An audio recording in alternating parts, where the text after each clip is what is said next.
India Australia 4ನೇ test day 3ನಲ್ಲಿ India ಕಮಾಲ್ ಮಾಡಿದೆ friend. ಕಮಾಲ್ ಅಂದರೆ ಕಮಾಲ್ ಫ್ರೆಂಡ್. ಯಾಕಪ್ಪ ಅಂದರೆ ನಿತೇಶ್ ಕುಮಾರ್ ರೆಡ್ಡಿ ಟೆಸ್ಟ್ ಕ್ರಿಕೆಟ್ನಲ್ಲಿ ಚೊಚ್ಚಲ ಶತಕ ಮಾಡಿದ್ದಾರೆ ಫ್ರೆಂಡ್. ಟೋಟಲ್ ಆಗಿ ಇವ್ರಿಗೆ ಶತಕ ಬರೋಕೆ ಕಾರಣ ಯಾರಪ್ಪ ಅಂದರೆ ವಾಷಿಂಗ್ಟನ್ ಸುಂದರ್ ಏನಾದರೂ ಇವ್ರಿಗೆ ಸಾಥ್ ಕೊಡಲಿಲ್ಲ ಅಂದಿದ್ರೆ ಇವರು ಶತಕ ಮಾಡೋಕ್ಕೆ ಆಗ್ತಿರ್ಲಿಲ್ಲ. ಟೋಟಲ್ ಆಗಿ ವಾಷಿಂಗ್ಟನ್ ಸುಂದರ್ ಎಷ್ಟು ಬಾಲ್ ಆಡಿದ್ರು, ನಿತೇಶ್ ಕುಮಾರ್ ಕೂಡ ಅಷ್ಟೇ ಬಾಲ್ ಆಡಿದ್ದಾರೆ. ಆದರೆ ನಿತೇಶ್ ಕುಮಾರ್ ಸ್ವಲ್ಪ ಸ್ಪೀಡ್ ಆಗಿ ಆಡಿದ್ರು, ಅವ್ರ ಜೊತೆಗೆ ಸ್ವಲ್ಪ ಸಾಥ್ ಕೊಡೋಕೆ ವಾಷಿಂಗ್ಟನ್ ಸುಂದರ್ ಸ್ವಲ್ಪ ಸ್ಲೋ ಆಗಿ ಆಡಿದ್ರು. ಟೋಟಲ್ ಆಗಿ ಇವರ ಒಂದು ಪಾರ್ಟ್ನರ್ಶಿಪ್ ಆಸ್ಟ್ರೇಲಿಯಾಗೆ ಹಿನ್ನಡೆ ಆಗಿದೆ ಫ್ರೆಂಡ್. ಟೋಟಲ್ ಆಗಿ ಹಿನ್ನಡೆ ಆಗಿದೆ. 358ಕ್ಕೆ 9 ವಿಕೆಟ್ ಕಳ್ಕೊಂಡಿದೆ ಫ್ರೆಂಡ್. ಟೋಟಲ್ ಆಗಿ ಲಾಸ್ಟ್ ಇನ್ನು 2-3 ಓವರಲ್ಲಿ ಇನ್ನು ಶತಕ ಮಾಡಿ ಆಟನ ಸ್ಟಾಪ್ ಮಾಡಿದ್ರು. ಯಾಕಂದರೆ ಸ್ವಲ್ಪ ಡಿಮ್ ಆಯಿತು, ಲೈಟು ಸ್ವಲ್ಪ ಡಿಮ್ ಮಾಡ್ಕೊಳ್ಳೋಕ್ಕೆ 3ನೇ ದಿವಸ ಸ್ಟಾಪ್ ಮಾಡಿದ್ರು. ಇನ್ನೂ ಕೂಡ ಇಂಡಿಯಾ ಇನ್ನೊಂದು ವಿಕೆಟ್ ಇದೆ. ಸಿರಾಜು ಹಾಗೆ ಆ ರೆಡ್ಡಿನೂ ಕೂಡ ಸ್ಟ್ರೈಕರ್ನಲ್ಲಿದ್ದಾರೆ. ವಾಷಿಂಗ್ಟನ್ ಸುಂದರ್ ಕೂಡ ಕಮಾಲ್ ಮಾಡಿದ್ರು ಫ್ರೆಂಡ್. ಇದು ಹೇಳ್ಬೇಕಂದ್ರೆ ಕರೆಕ್ಟಾಗಿ ಅವ್ರನ್ನ ಸೆಲೆಕ್ಟ್ ಮಾಡ್ಕೊಂಡಿದ್ದು. ರೋಹಿತ್ ಶರ್ಮಾ ಒಂದು ಸರಿ ಮಾಡ್ಕೊಂಡಿದ್ದಾರೆ, ಒಂದು ಎಡವಟ್ಟು ಮಾಡ್ಕೊಂಡಿದ್ದಾರೆ, ಒಂದು ಸರಿ ಮಾಡ್ಕೊಂಡಿದ್ದಾರೆ 4ನೇ ಸ್ಟ್ರೈಕ್ನಲ್ಲಿ. ಒಂದು ಎಡವಟ್ಟು ಏನಪ್ಪ ಅಂದರೆ ಮೊನ್ನೆ ನಾನು ಹೇಳಿದ್ದೆ, ಓಪನಿಂಗ್ ಸ್ನಾಟ್ನಲ್ಲಿ ಅವರು ಬರಬಾರ್ದಿತ್ತು, ಮಿಡಲ್ ಆರ್ಡರ್ನಲ್ಲೇ ಬರಬೇಕು ಅಂತ ಹೇಳಿದ್ದೆ. ಅದು ಓಪನಿಂಗ್ ಬಂದು ಫೇಲ್ ಮಾಡಿದರು. ಆದರೆ ಶುಭ್ಮನ್ ಗಿಲ್ ಫಾರ್ಮಲ್ಲಿ ಇದ್ದಿಲ್ಲ. ಶುಭ್ಮನ್ ಗಿಲ್ನ ಬಿಟ್ಟರು, ಅವ್ರ ಜೊತೆಗೆ ವಾಷಿಂಗ್ಟನ್ ಸುಂದರ್ನ ಹಾಕ್ಕೊಂಡ್ರು. ಈ ಒಂದು ವಾಷಿಂಗ್ಟನ್ ಸುಂದರ್ ಹಾಕೊಂಡು ಐಡಿಯಾ ವರ್ಕ್ ಆಗಿದೆ ಫ್ರೆಂಡ್ ರೋಹಿತ್ ಶರ್ಮಾಗೆ.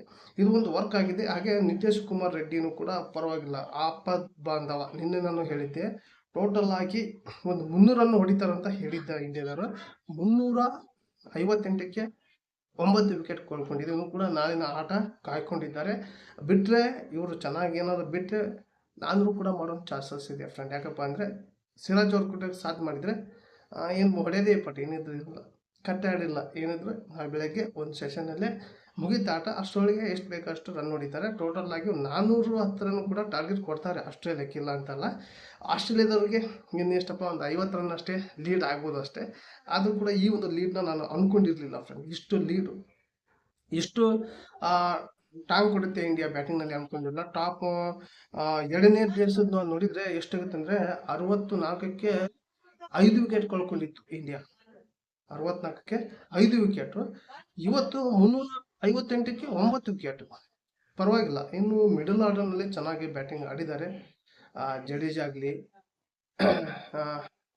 ಪಂತ್ ಆಗಲಿ, ಹಾಗೆ ಜಡೇಜಾ ಆಗಲಿ, ಹಾಗೆ ವಾಷಿಂಗ್ಟನ್ ಹಾಗೆ ರೆಡ್ಡಿ ಕೂಡ ಕಮಾಲ್ ಮಾಡಿದ್ದಾರೆ ಫ್ರೆಂಡ್. ಆದರೂ ಕೂಡ ಸೆಲೆಬ್ರೇಷನ್ ಒಂದು ಡಿಫ್ರೆನ್ಸ್ ಆಗಿ ಮಾಡಿದರು. ಫಸ್ಟ್ ಶತಕ ಆಗಿರೋದು ನಿತೇಶ್ ಕುಮಾರ್ ಕೂತ್ಕೊಂಡು ಹೆಲ್ಮೆಟ್ ಹಾಕಿ ಬ್ಯಾಟಿಗೆ ಚೆನ್ನಾಗಿ ಒಂದು ಪೋಜ್ ಕೊಟ್ಟರು. ಚೆನ್ನಾಗಿದೆ ಚೊಚ್ಚಲ ಶತಕ.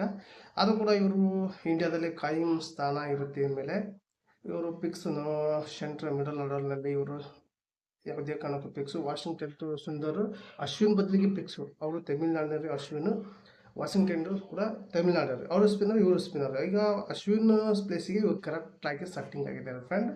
ಇದರಲ್ಲಿ ನೋ ಚೇಂಜಸ್ ಆಗುತ್ತೆ ಸದ್ಯಕ್ಕೆ. ಈಗ ನೋಡೋದಾದರೆ ಈ ಸದ್ಯಕ್ಕೆ ಯಾವುದು ಕೂಡ ಚೇಂಜ್ ಮಾಡಲ್ಲ.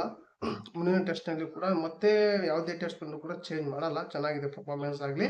ಹಾಗೆ ಈ ಒಂದು ಆಸ್ಟ್ರೇಲಿಯಾ ಈ ಒಂದು ಪಾರ್ಟ್ನರ್ಶಿಪ್ಗೆ ನಿದ್ದೆ ಮಾಡಿದ್ರೆ ಕಾಣಲ್ಲ ಇವತ್ತು. ಯಾಕಪ್ಪ ಅಂದರೆ ಆ ರೀತಿ ಬ್ಯಾಟಿಂಗ್ ಆಡಿದ್ದಾರೆ ಫ್ರೆಂಡ್. ಟೋಟಲಿ ಹೇಳ್ಬೇಕಂದ್ರೆ ಇಂಡಿಯಾ 250ಕ್ಕೆ ಆಲ್ಔಟ್ ಆಗುತ್ತೆ ಅಂತ ನಾನು ತಿಳ್ಕೊಂಡಿದ್ದೆ. ಇದು ಟೋಟಲ್ ಆಗಿ 358ಕ್ಕೆ ಒಂದು ವಿಕೆಟ್ ಕೂಡ ಉಳಿಸ್ಕೊಂಡಿದ್ದಾರೆ. ಅದು ಪ್ರಮುಖ ಕಾರಣ ವಾಷಿಂಗ್ಟನ್ ಸುಂದರ್ ಹಾಗೆ ನಿತೇಶ್ ಕುಮಾರ್ ರೆಡ್ಡಿ ಫ್ರೆಂಡ್ಸ್. ಸಲ್ಯೂಟ್ ಹೇಳಲೇಬೇಕು ಇವ್ರಿಗೆ. ಯಾಕಪ್ಪ ಅಂದರೆ ಇಂಡಿಯಾ ಇಲ್ಲ ಅಂದರೆ ಮೇಲ್ಗೆ ಇರೋದು ಕೆಳಗೆ ಬಂದ್ಬಿಡೋದು ಇವರೆಲ್ಲ ಅಂತಿದ್ರೆ.